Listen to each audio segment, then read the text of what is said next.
सभी दोस्तों को रजनी का प्यार वाला नमस्कार। तो दोस्तों आज मैं कर रही हूँ अपने लिविंग एरिया की क्लीनिंग और कर रही हूँ इसका रीडेकोरेशन। कुछ नई चीज़ें जोड़ने से, कुछ पुरानी चीज़ें बदल देने से हमारी कोई भी प्लेस को हम बहुत ही खूबसूरत सा और कोजी सा बना सकते हैं। मॉनसून का सीज़न स्टार्ट हो गया है और ऐसे में थोड़ा सा मेकओवर तो बनता है।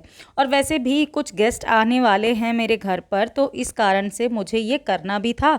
दूसरा रीज़न ये था कि काफ़ी टाइम से इस एरिया की क्लीनिंग नहीं हुई थी, जिसकी वजह से आप देख सकते हैं सोफ़े के ऊपर कितनी ज़्यादा डस्ट है, वॉल्स के ऊपर भी डस्ट है। हालांकि मैंने मॉर्निंग में क्लीनिंग अच्छे से कर दी थी, लेकिन हटा कर के सामान को नहीं करती हूँ डेली बेसिस पर, जिसकी वजह से काफ़ी गंद जमा हो जाता है। तो सोचा चलिए अब शाम तक मेरे यहाँ गेस्ट आने वाले हैं, तो इस कारण से अभी मैं कर लेती हूँ। और आज मुझे मॉर्निंग का टाइम है, वेदर बहुत अच्छा हो रहा है। आज मैं आप सबके साथ में लाइव भी एक सेशन करूँगी, मैंने कम्युनिटी पे पोस्ट किया है। तो जितना काम अभी हो पाएगा उतना अभी करूँगी, बाकी का काम मैं अपने लाइव सेशन के बाद में करूँगी। तो बस यहाँ पर मैंने कर्टन वगैरह तो नहीं निकाले हैं क्योंकि क्लीनिंग करनी है, लेकिन कर्टन अगर मैं निकालूंगी तो मुझसे लग नहीं पाएंगे, काफ़ी हाइट पर है। और हस्बैंड इस टाइम पर इस कंडीशन में नहीं है कि वो कर्टन को लगा पाएँ, तो इस कारण से मैंने कर्टन को नहीं हटाया है। ऐसे ही विंडो वगैरह को ओपन करके इसको जाली को बिल्कुल अच्छे से साफ़ कर लिया है मैंने। और जाली को साफ़ करने के लिए मैं यूज़ करती हूँ जो पेंट ब्रश होता है वो, या फिर प्लास्टिक वाले ब्रिसल वाला जो ब्रश होता है बड़ा, वो उससे बहुत अच्छे से क्लीन हो जाता है। इसके बाद में वॉल को वॉश या साफ़ करने के लिए, वॉश तो नहीं किया है मैंने, साफ़ करने के लिए माइक्रोफाइबर डस्टर का यूज़ किया है। इससे जितनी भी डस्ट वगैरह वॉल के ऊपर होती है वो सब निकल जाती है। डेली बेसिस पर हम वॉल्स को डस्टिंग नहीं करते हैं, जिसकी वजह से वॉल्स के ऊपर भी डस्ट काफ़ी अच्छे से आ जाती है। तो इसको भी माइक्रोफाइबर से हम क्लीन कर देते हैं तो अच्छे से साफ़ हो जाती है। और इस टाइम तो वैसे भी मॉनसून है, तो आपको अपने जो फर्नीचर वगैरह है उसकी जगह को थोड़ा सा हिला देना चाहिए, थोड़ा सा अपनी जगह से थोड़ा सा अलग कर देना चाहिए। और अभी मैं शीशे भी सारे साफ़ कर रही हूँ, तो नॉर्मल जो ग्लास क्लीनर होता है उसकी हेल्प से मैंने सारे खिड़की दरवाजे सब साफ़ कर दिए हैं। और जो आलू बॉईल करने के बाद में जो पानी बचता है ना, उसके छिलकों से भी बहुत अच्छे से ये क्लीन हो जाता है। तो देखिए ऊपर की तो सारी सफाई हो गई है। और अब ये देखिए यहाँ पर कुछ गिरा हुआ था, उसके भी निशान हैं। और यहाँ सोफ़े के पीछे काफ़ी सारी डस्ट है, आप देख सकते हैं ये, क्योंकि 10-12 दिन हो गए हैं और यहाँ पे आसपास बहुत कंस्ट्रक्शन चलता रहता है, जिसकी वजह से अगर हर हफ्ते मैं साफ़ ना करूँ तो इतनी ही गंदगी निकलती है।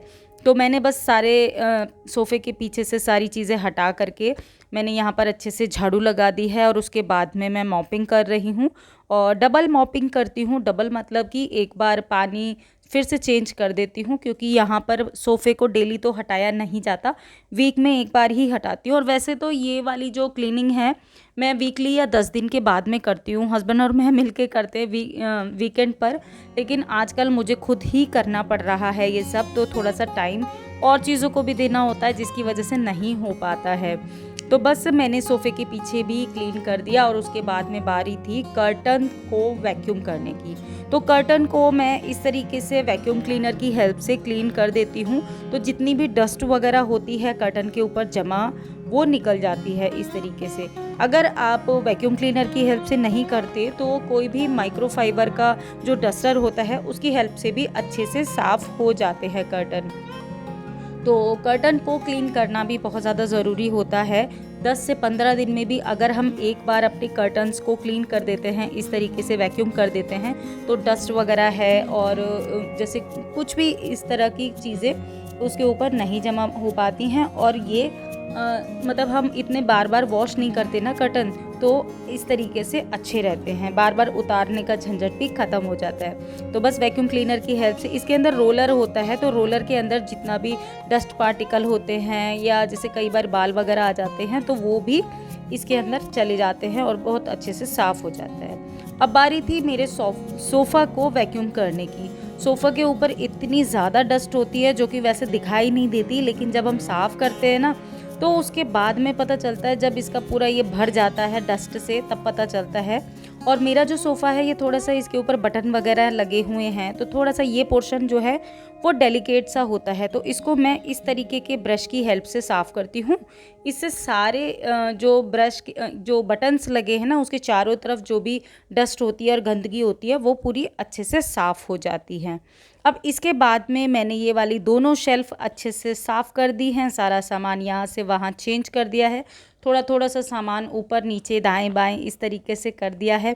फिर मुझे अच्छा नहीं लगा तो फिर उसके बाद में दोबारा से किया, फिर कुछ और सामान चेंज किया। जो वॉश करने वाले डेकोर आइटम थे उनको मैंने वॉश करके और बिल्कुल सूखे कपड़े से अच्छे से ड्राई करके फिर इनको दोबारा से प्लेस कर दिया है।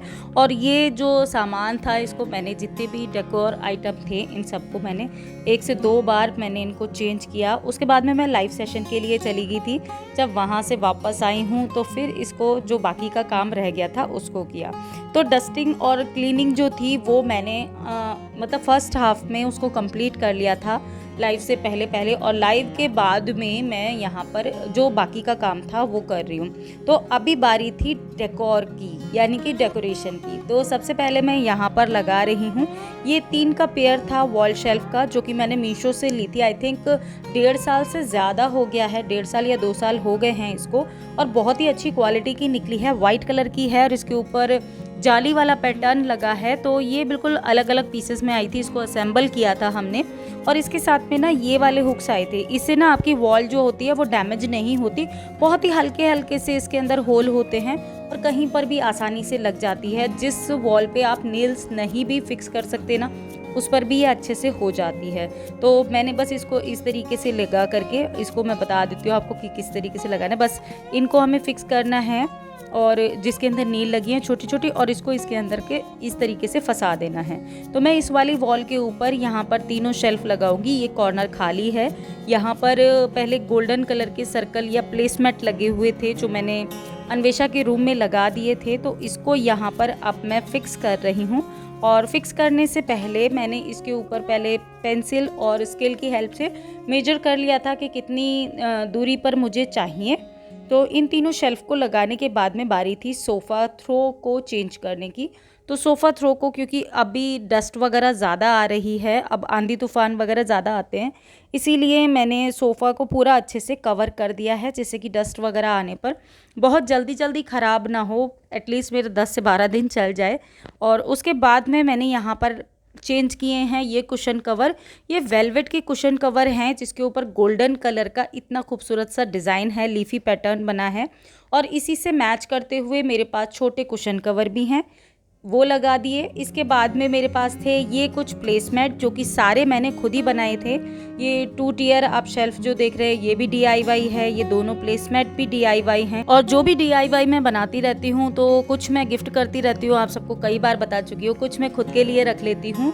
और जैसे कभी भी डेकोर चेंज करना होता है, सीज़न चेंज होता है, तो इनको मैं चेंज करती रहती हूँ। तो इस तरीके से आपको घर के लिए डेकोरेशन का सामान बार बार परचेज़ नहीं करना पड़ता और आपका सस्ते में ये बहुत सारी जगह ऐसी सज जाती हैं जो कि प्लेस जो कॉर्नर जो हैं वो खाली पड़े होते हैं। अब जैसे कि यहाँ पर मैंने शेल्फ रख दी जिसके ऊपर मेरा फ़ोन वगैरह रखा है, वाईफाई वगैरह रखा है। यहाँ पर मैंने उसको छुपाने के लिए इस तरीके से फ्लावर पॉट रख दिया है और यहाँ पर एक उर्ली रख दी है। तो कॉर्नर भी सज गया, देखने में भी सुंदर लग रहा है, ऑर्गेनाइज भी लग रहा है। इसके बाद भी सोफ़े को भी क्लीन कर दिया था मैंने। यहाँ पर सोफ़ा थ्रो स्प्रेड किया है और कुछ इस तरीके से मैंने यहाँ पर कुशन वगैरह लगा दिए हैं और बहुत ही खूबसूरत से लग रहे हैं वेलवेट के कुशन।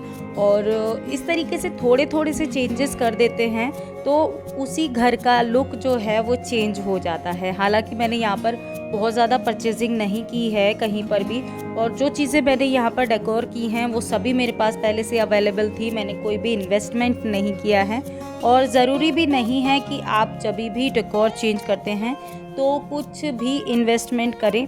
कभी कभी फेस्टिवल पर तो चल जाता है, लेकिन थोड़ी अगर आपको वैसे ही लुक चेंज करना है, एक ही डेकोरेशन देखते देखते बोर हो गए हैं तो थोड़ा बहुत सामान यहाँ से वहाँ कर देते हैं। कुछ चीज़ें अगर हटा दी हैं और कुछ चीज़ें नई ऐड कर दी हैं, नई इन द सेंस कि जो आपने पहले लगाई थी फिर उनको हटा करके रख दिया और फिर काफ़ी टाइम के बाद में उनको यूज़ करो ना तो फिर अच्छा लगता है।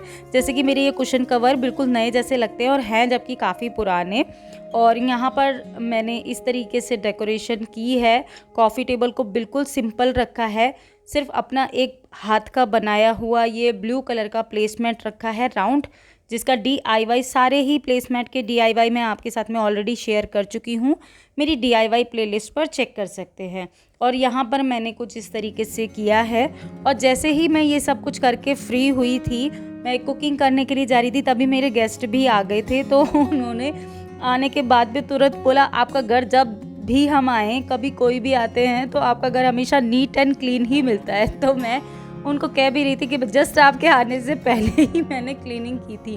तो कहने का मतलब ये है कि अगर आप अपने घर को साफ़ सुथरा, सुंदर, ऑर्गेनाइज बना करके रखते तो प्रेजेंटेबल लगता है, खुद को भी अच्छा लगता है, आने वाले भी खुश हो जाते हैं, है ना। एक वार्म वेलकमिंग एटमॉस्फेयर यहाँ पर फिर ऐसे बन जाता है।